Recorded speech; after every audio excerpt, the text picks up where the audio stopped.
There exists within your skull a tiny, pine cone-shaped gland no larger than a grain of rice.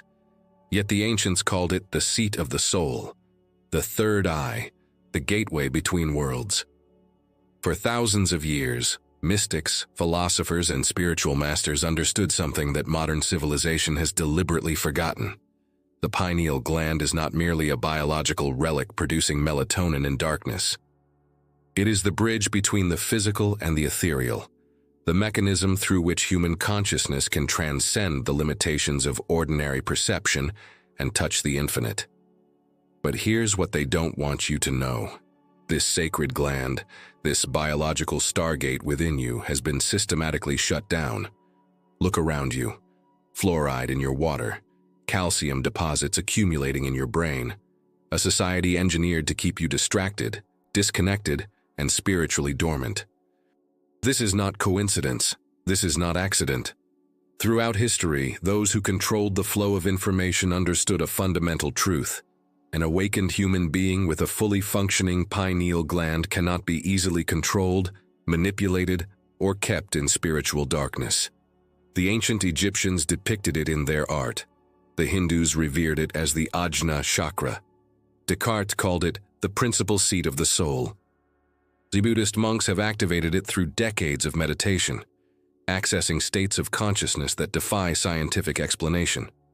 Indigenous shamans across every continent developed techniques to stimulate this gland, opening doorways to realms that modern science insists don't exist. So why has this knowledge been suppressed? Why has the most powerful tool for spiritual awakening been relegated to medical textbooks as nothing more than a vestigial organ? Why have the very substances that calcify and disable your pineal gland been quietly introduced into nearly everything you consume? In this revelation, we're going to pierce the veil of deception. We'll journey through ancient temples and forbidden texts, uncover the scientific reality behind mystical experiences, and expose the deliberate campaign to keep humanity's third eye sealed shut. Most importantly, you'll discover how to reclaim what has been stolen from you, how to decalcify, reactivate, and awaken the dormant God consciousness that lies sleeping within your brain. The question is not whether you're ready for this knowledge. The question is, are you brave enough to see what happens when you finally open your inner eye? Long before the rise of modern civilization, before the age of reason declared war on mystery, the masters of antiquity possessed a secret. This wasn't mere superstition or primitive belief. It was systematic knowledge, tested and refined across millennia, encoded into architecture, ritual, and sacred text. They knew that within the geometric center of the human brain lay a crystalline gateway, and they built entire civilizations around the science of activating it. Walk through the ruins of ancient Egypt, and you'll find it everywhere. The Eye of Horus, positioned precisely where anatomists would later discover the pineal gland. But this wasn't symbolic coincidence. The Egyptians understood that this eye sees without light, perceives without the limitations of physical vision. Their mystery schools, hidden within temple complexes, taught initiates elaborate techniques to stimulate this gland through sound frequencies, geometric meditation, and alchemical preparations. Only those who successfully activated their inner eye could progress to the highest levels of the priesthood. They called it opening the G-id, the awakening of the serpent power that rises through the spine to illuminate the chamber of the gods. Travel eastward to the Indus Valley, and you'll discover that 5,000 years ago, the yogis of ancient India mapped the entire energetic anatomy of human consciousness. They identified 7 primary energy centers, chakras, and placed the ajna, the third eye chakra, directly at the pineal gland's location. Sanskrit texts describe this center as the eye of wisdom, the command center where individual consciousness merges with universal consciousness. The Upanishads speak of a cave of Brahma in the head, a sacred cavity where the divine resides in human form. Kundalini Yoga, perhaps the most sophisticated system of spiritual neuroscience ever developed, is essentially a methodology for directing life force energy to activate this dormant organ. But here's where the story takes a darker turn. Around the time of the Roman Empire's expansion, Something shifted in human civilization. The mystery schools began closing their doors. Sacred knowledge that had been carefully preserved and transmitted for generations started disappearing. Libraries burned, texts were destroyed, initiates were persecuted. The Gnostic Christians, who taught that the kingdom of heaven exists within, accessible through direct mystical experience rather than external religious authority, were systematically eliminated by the emerging Orthodox Church. Why? Because an awakened population cannot be ruled by external authority. The Roman Catholic Church understood something profound. If people discovered they could access divine consciousness directly through their own neurobiology, they wouldn't need priests, confession booths, or institutional salvation. The third eye represented a direct threat to hierarchical power structures. So they did what power always does when confronted with liberation. They buried it, branded it heresy, and replaced inner knowing with blind faith. Descartes, that supposed champion of rationalism, let slip a dangerous truth in the 17th century when he declared the pineal gland to be the principal seat of the soul and the point where mind and body interact. He was swiftly marginalized by the scientific establishment. The Enlightenment, ironically named, completed what religious persecution began. It convinced humanity that consciousness is merely an epiphenomenon of brain chemistry, that spiritual experience is delusion, and that the pineal gland is nothing more than a vestigial timekeeper producing melatonin. The Freemasons, inheritors of ancient mystery school knowledge, encoded the all-seeing eye into their symbolism. They placed it on the American dollar bill, a reminder to those who know that true vision comes from within. But by then, the knowledge of how to activate it had become fragmentary, symbolic, accessible only to the initiated few, while the masses remained blind to their own potential. The question that should haunt you now is this: if this knowledge was so carefully preserved by the ancients, if it was so dangerous that it had to be systematically suppressed across centuries and continents, what exactly did they know about the pineal gland that we've been conditioned to forget? Core Explanation, Part 1. The Biological Stargate Within. To understand what has been stolen from you, you must first understand what the pineal gland truly is, not through the reductionist lens of modern medicine, but through the integrated vision that sees biology as the hardware of consciousness itself.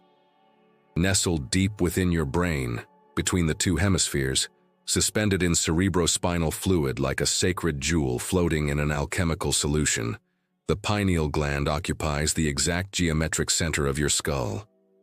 This positioning is not arbitrary. In sacred geometry, the center point represents the axis mundi, the world axis, the point where heaven and earth converge. Your pineal gland sits at this convergence point within the temple of your own body. Now here's where it gets extraordinary. This tiny gland contains rods and cones similar to those in your physical eyes. It has a lens. It has a cornea. The pineal gland is literally a third eye, complete with the biological apparatus for detecting light, except it's sealed within complete darkness, encased in bone, buried in the center of your brain. Why would evolution create a light-sensing organ in the one place where physical light can never reach? The answer the ancients knew: because it doesn't perceive physical light. It perceives the light of consciousness itself. The pineal gland produces several remarkable compounds, and here's where mainstream science begins to stumble over mystical truth. It produces melatonin, yes, the chemical that regulates your sleep-wake cycles. But it also produces pinealine, a beta-carboline that appears during deep meditation and dreaming. More controversially, significant research suggests it produces dimethyltryptamine, DMT, the same molecule found in ayahuasca, the same compound that floods your brain during near-death experiences and produces what shamans call spirit visions. Dr. Rick Strassman's research at the University of New Mexico revealed something stunning. When subjects were administered DMT in clinical settings, they didn't simply hallucinate random imagery. They reported remarkably consistent experiences, encounters with intelligent entities, reception of complex information, travel through geometric dimensions, and an overwhelming sense of having accessed a more fundamental reality than ordinary waking consciousness. The ancients would have called this opening the third eye. Modern subjects called it more real than real. But here's the mechanism that changes everything. The pineal gland is piezoelectric. It contains calcite microcrystals that, like the quartz crystal in a radio, can receive and transmit electromagnetic frequencies. Your brain operates on electrical signals. Consciousness itself may be electromagnetic in nature.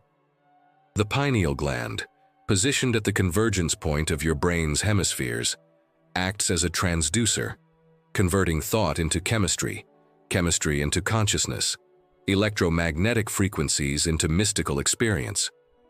Think of it as biological technology, far more sophisticated than anything we've invented.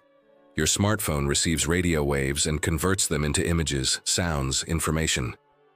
Your pineal gland, when fully activated, receives frequencies that exist beyond the narrow bandwidth of ordinary perception and converts them into direct knowing, prophetic dreams, intuitive downloads, and mystical vision.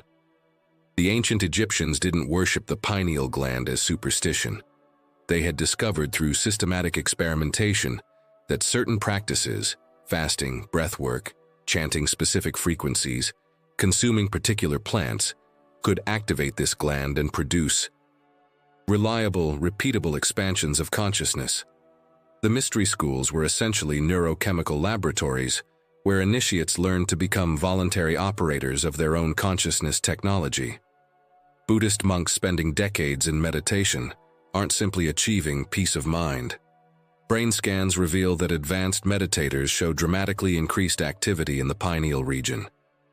They're learning to voluntarily produce the neurochemical states that most people only accidentally access in dreams or near-death experiences. They're learning to see through the third eye at will. This is what shamans across every indigenous culture understood.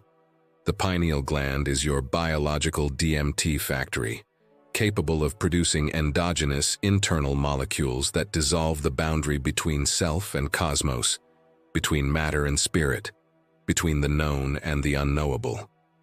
It is the organic technology for transcendence hardwired into your neurobiology.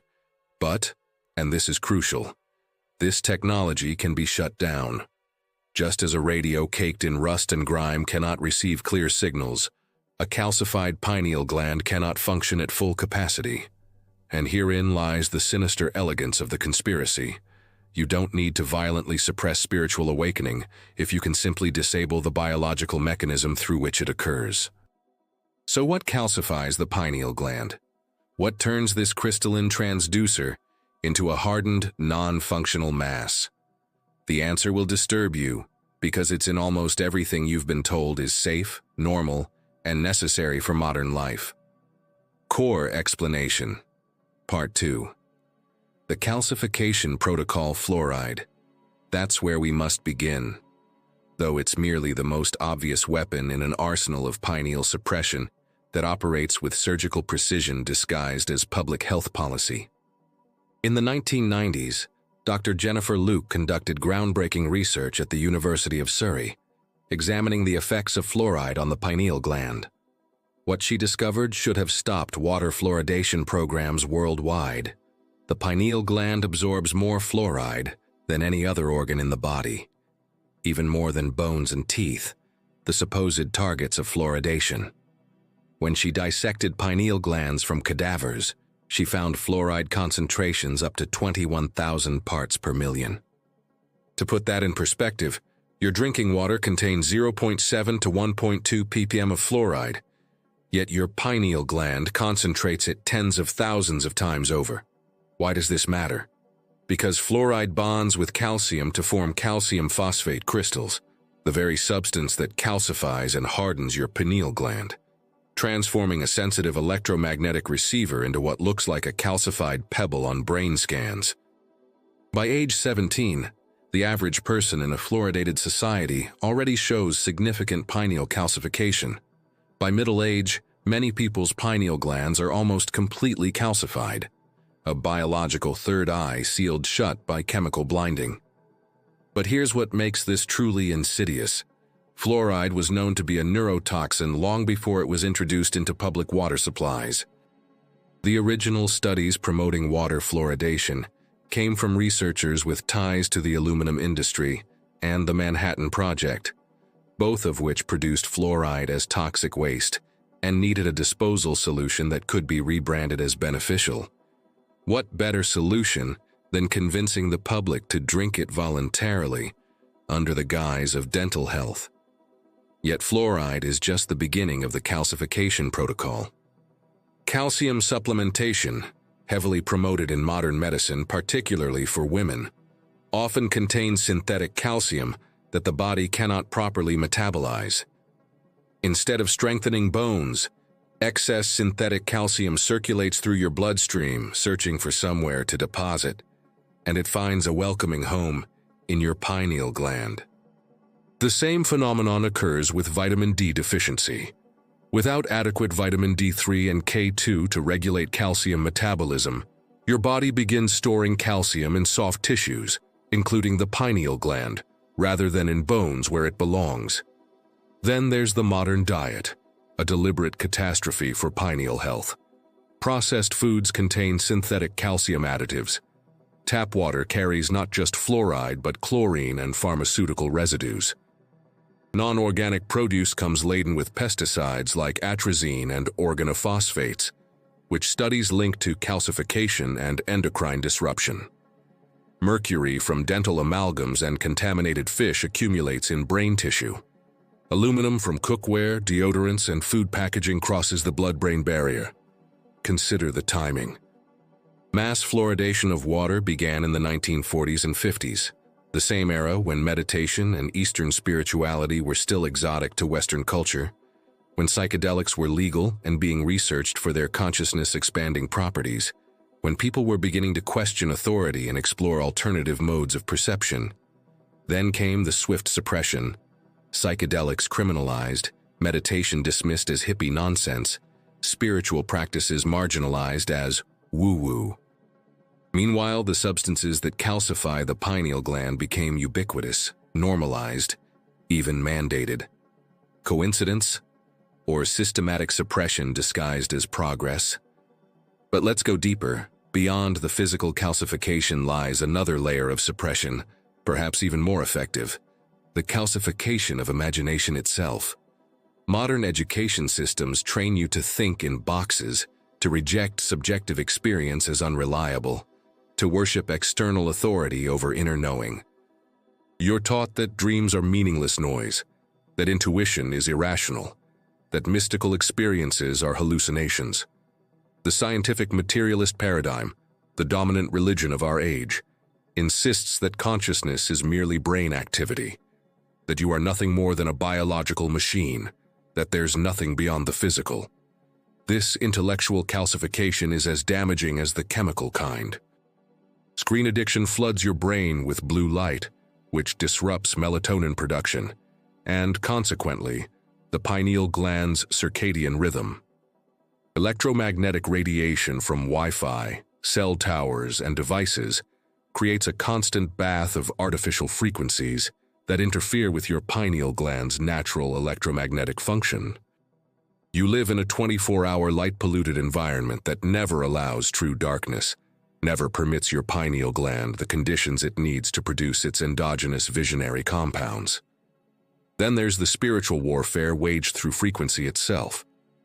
Ancient temples were designed with acoustic properties that amplified healing frequencies: 432 Hz, 528 Hz, tones that resonate with human DNA and stimulate pineal function.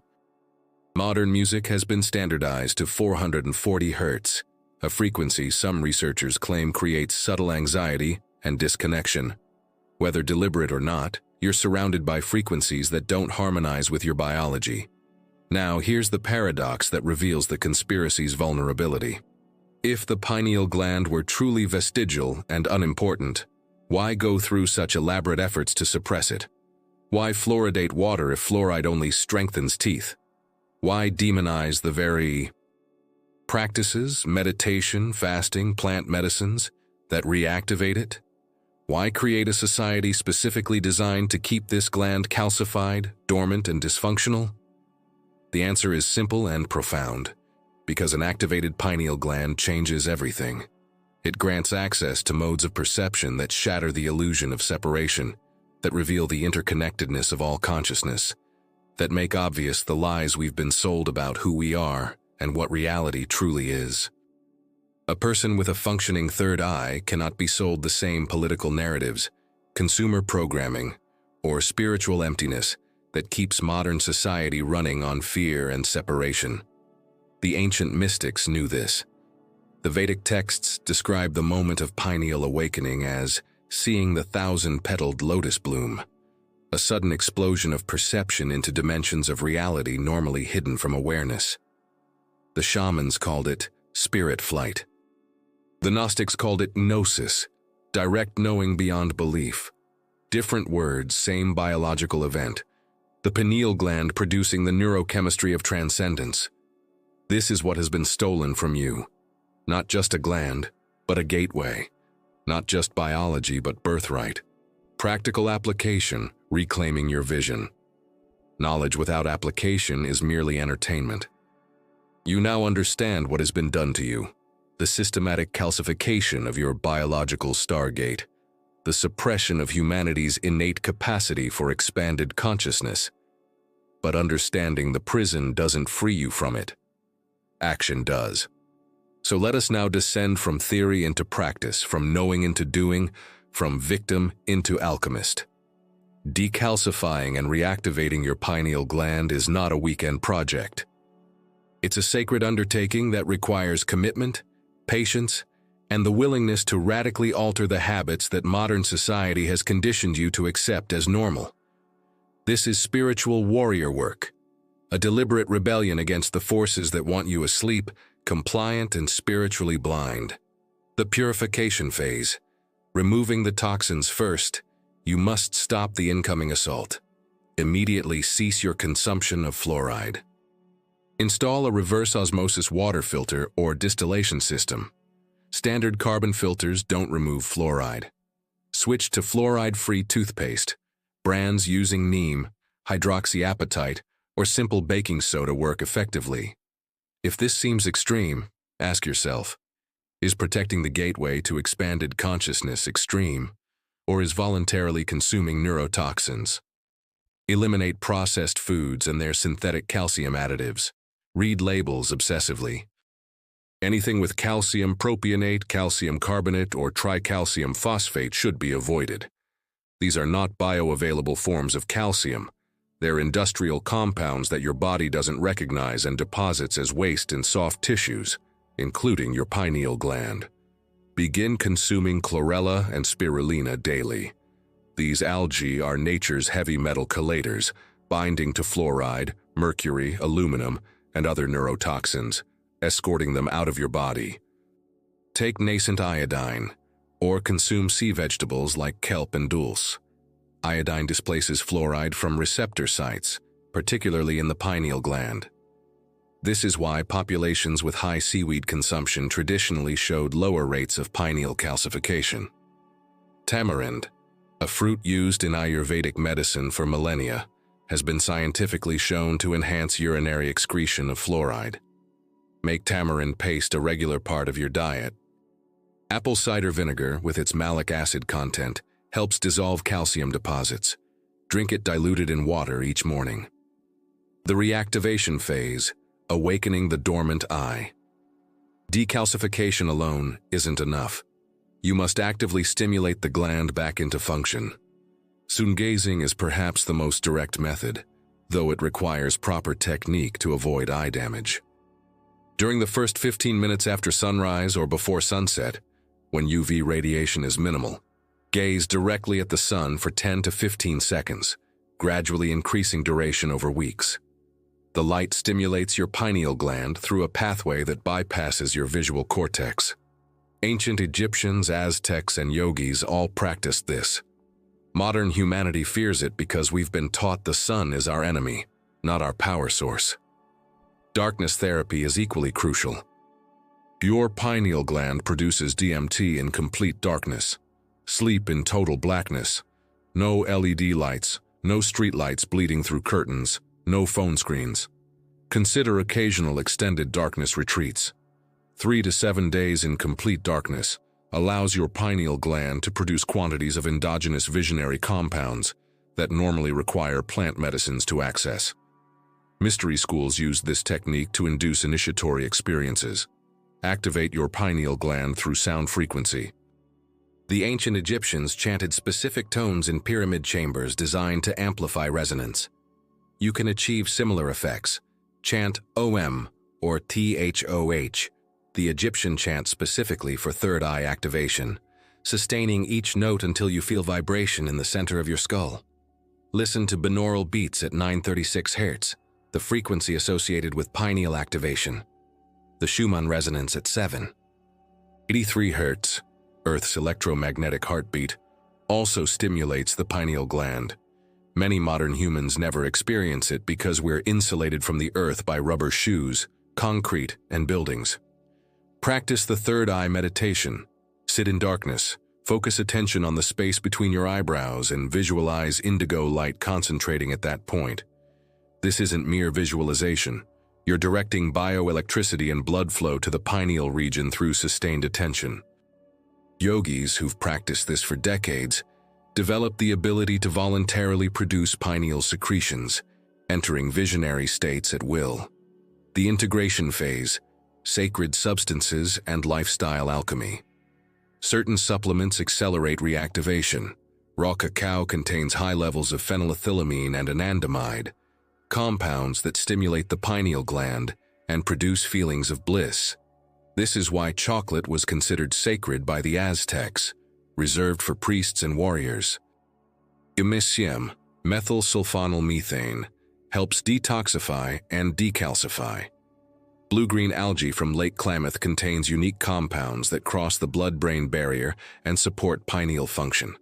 For the bold, Syrian rue, ayahuasca, psilocybin mushrooms, and other entheogenic plants have been used for millennia, precisely because they flood the pineal gland with compounds identical or similar to its own secretions, forcing it back into operation like jump-starting a dormant engine.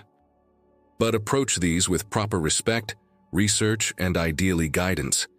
These aren't recreational drugs, but powerful medicines that can catalyze profound transformation or psychological chaos, depending on setting, and intention. Fasting is perhaps the most underestimated technique. Prolonged fasting, 3 days or more, produces dramatic increases in pineal activity. This is why every major spiritual tradition includes fasting protocols.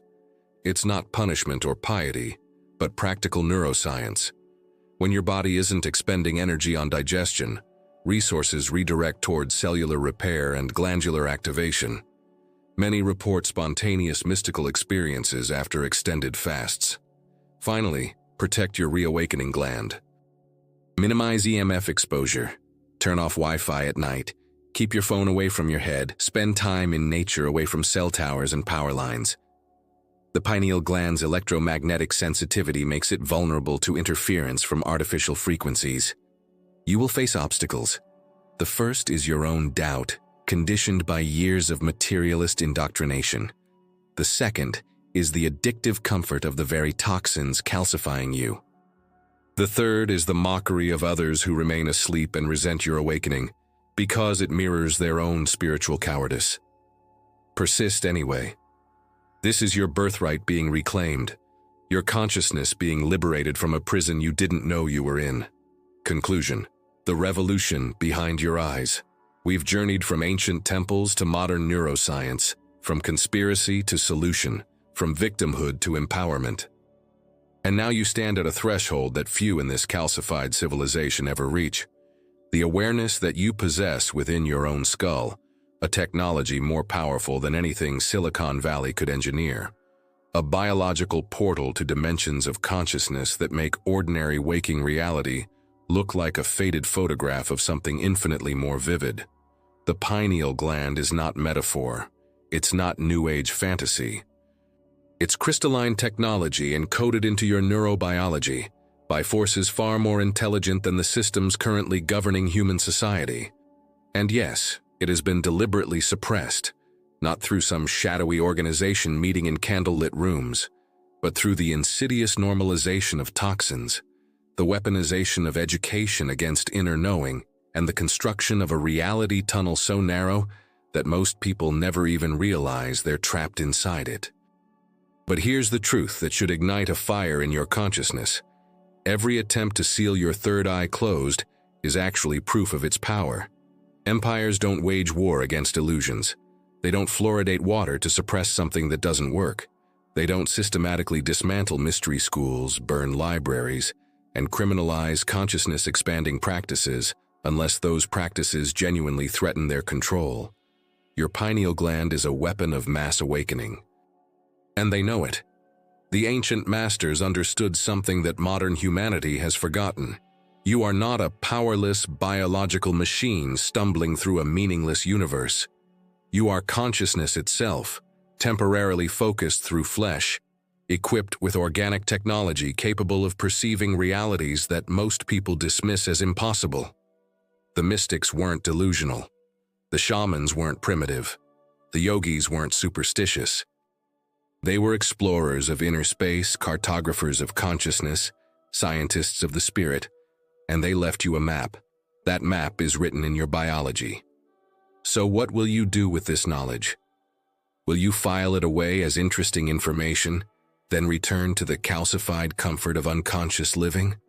Or will you recognize this moment for what it truly is, an initiation, a call to reclaim what was stolen, to awaken what was put to sleep, to see with the eye that exists beyond eyes? The process won't be easy. Decalcification takes time. Reactivation requires discipline. You'll face doubt, discomfort, and the resistance of a society invested in your spiritual dormancy.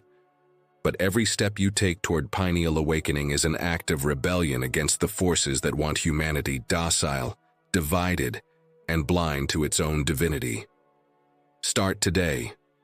Remove the fluoride. Embrace the darkness. Meditate on the space between your thoughts. Fast until you feel your consciousness expand beyond the boundaries of your body. Chant the ancient frequencies. Sun gaze at dawn. Consume the sacred substances. Do whatever it takes to coax that calcified gland back into function, because when it awakens, when that inner eye finally opens, you won't just see differently. You'll be different. And perhaps that's the real conspiracy. Not that they're hiding the truth about the pineal gland, but that they're hiding the truth about you. That you're far more powerful, far more perceptive, far more godlike than you've been conditioned to believe. The third eye is opening across humanity. More people are questioning, seeking, awakening. The old systems of control are crumbling because you can't indefinitely suppress a biological imperative toward transcendence. Evolution is demanding that we level up, and the pineal gland is the hardware upgrade already installed in your skull, waiting for you to activate it. So tell me, and be ruthlessly honest with yourself, are you ready to see what you've been missing? Are you prepared for the reality that exists on the other side of calcification? Can you handle the responsibility that comes with expanded perception? Because once your third eye opens, there's no going back to sleep. The choice, as always, has been yours all along. They can suppress the knowledge, poison the gland, and ridicule the seekers, but they cannot prevent the awakening of those determined to see. The revolution doesn't happen in the streets. It happens behind your eyes. Now go, decalcify, reactivate, remember. And when your inner vision finally clears, when you perceive for the first time what you've been missing your entire life, don't forget to help others open their eyes too. Because an awakened humanity is an unstoppable humanity. The third eye sees all. Make sure yours is open.